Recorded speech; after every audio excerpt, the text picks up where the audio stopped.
mathematicians, welcome to lesson 3A video part 2. So you may be continuing on from part 1 if you were struggling on earlier pages in the packet. You might be starting here. Either way, welcome to part 2. So here I have 3 parent functions. They're gorgeous looking, I know, right? Look at that lovely quadratic function of y equals x squared. That's a nice parabola shape. It kind of looks like a U. And I have it both as what the graph looks like there and the table. I have the parent function for absolute value function. Absolute value looks like a V. So similar to the parabola that I have some nice symmetry going on, but notice here that the lines are straight, whereas the parabola was curved. I have the table for that as well. Those two tables are real easy to find. If you didn't have this handy, you could just make yourself a list of like -2 to 2 and then be like, okay, the absolute value of -2 is 2. The absolute value of -1 is 1. The absolute value of 0 is 0. Absolute value of 1 is 1. Absolute value of 2 is 2. Same kind of deal on the x squared. You just would be squaring those numbers. So as you look at the table, don't be overwhelmed. It's all numbers that you could get very easily. The last one of my parent functions we're going to be looking at today is our square root function. And our square root function looks like square root of x. Now, its table is a little different. It goes 0, 0, 1, 1, 4, 2, and 9, 3. And that's because I notice I skipped 2 and 3 in numbers that basically the square roots are kind of a mess. So the square root of 2 doesn't simplify nicely, which is why that number is skipped. So this is all just perfect squares for the x's and then what their square roots are. So this sheet is on Schoology, but I will also have a hard copy for you when I'm back in class. So take a moment, bask in its glory, open it up in a separate tab as we continue on. So starting here, we're going to say using the correct parent function for each of these, describe the transformations being applied to obtain the function. Then graph the function, determine the domain and range. So just like we were doing with our piecewise functions, we're going to do the same thing, but now I have, an equation, and I need to know which parent function I have. So first things first, I'm going to take a look at this one. I have a squared. See that little tiny squared up there? Well, what that squared is telling me is that we are in the quadratic family. So I'm going to have a U kind of shape. And what this tells me is this table that's right there is my starting table. So my starting table for x and y is going to be -2, -1, 0, 1, 2, and 4, 1, 0, 1, 4. All right, so now I'm going to do just like we were doing with our piecewise functions. I'm going to make my list of my r, s, and t. So a negative on the outside. So actually, I backtrack for a second. This is my function right there, okay? So this negative, I have a negative, I have a 2, I have a +3, and I have, I'm running out of colors, so I'm just going to do that one blue again, 5. So those are the different things that are happening. The negative is outside my function. So outside my function, that's going to be a reflection over the x-axis. A reminder, that's going to change my y's to their opposites. The stretch, I have that too. It's outside the function as well. So that's a vertical stretch. And so that's going to be 2y. Notice the -y and the 2y, I probably can do those at the same time if I wanted to. My translation. Now, the 5 is outside, so that is an up 5. That's going to add 5 to my y's. And the +3 is on the inside. That's going to go left. It's going to the left and is a horizontal effect because it's in with the x. So I'm going to, again, do my r's and my s's at the same time. If you watched the first video, I did that a lot. And we can do that because reflections and stretches are both multiplications. So I have no change to my x's, but I am going to multiply both by a negative and a 2. So I'm just going to do -2 on the y. So my x's stay the same. And now I'm going to multiply my y's by -2. So instead of 4, that's going to be -8. Instead of 1, that will be -2. 0 will be still 0, and 1, and these match up. Nice thing about parabolas is they have a beautiful symmetry on them. So once you have like 1/2 of it, because of the axis of symmetry that happens, you can just kind of mirror them over.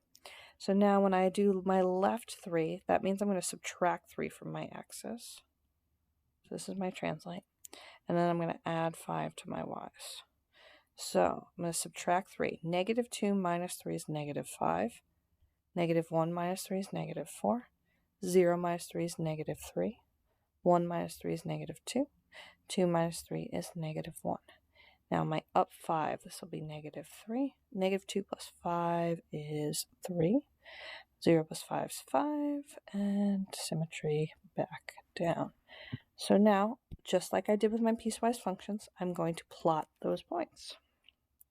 Dun, dun, dun. So -5, -3. Turn it on so I can write.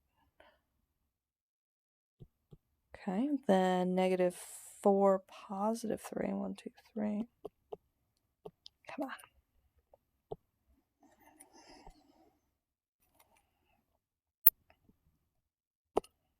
It's not having any of this.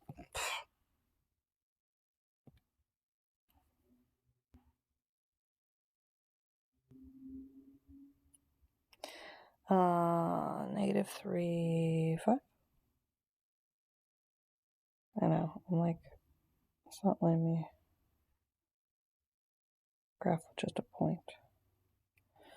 Alright, it should look something like that. Sorry, I'm having trouble with OneNote today. From there, I can do my domain. Since it's a parabola, my domain is going to be all real numbers. Just because my table stopped at those doesn't mean that the graph stops. And then my range here is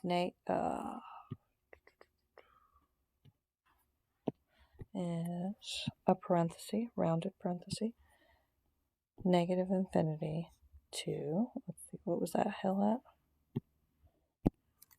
That hill was at 5. So -infinity to 5. Now, as I put that 5 in, I want to make sure that it's on a square bracket because we want to include 5 in that. Infinity, just as a reminder, always gets a rounded bracket.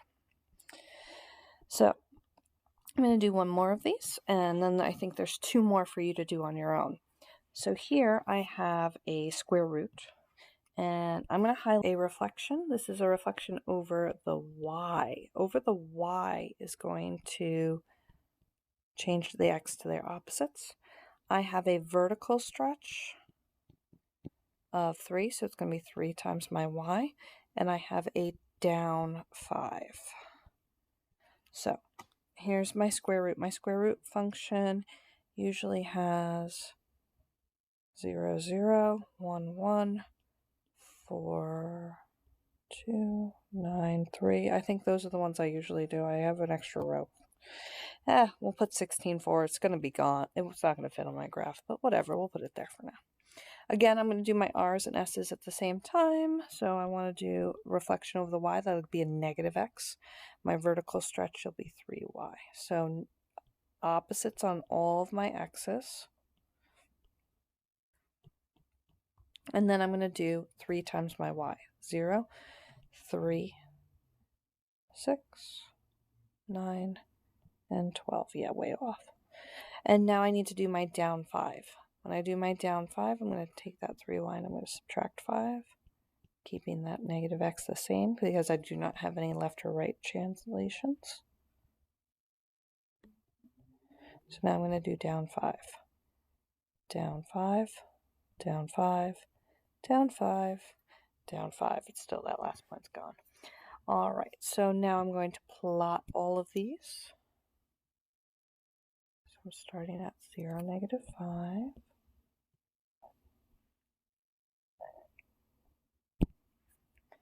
0, -5 right here. And the next point is -1, -2. So you notice this is square root function that is going over to the side. -1, -2,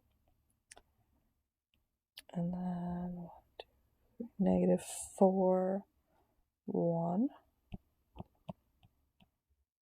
Come on.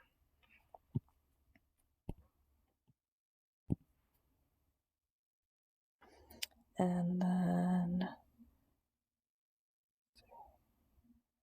-9, and then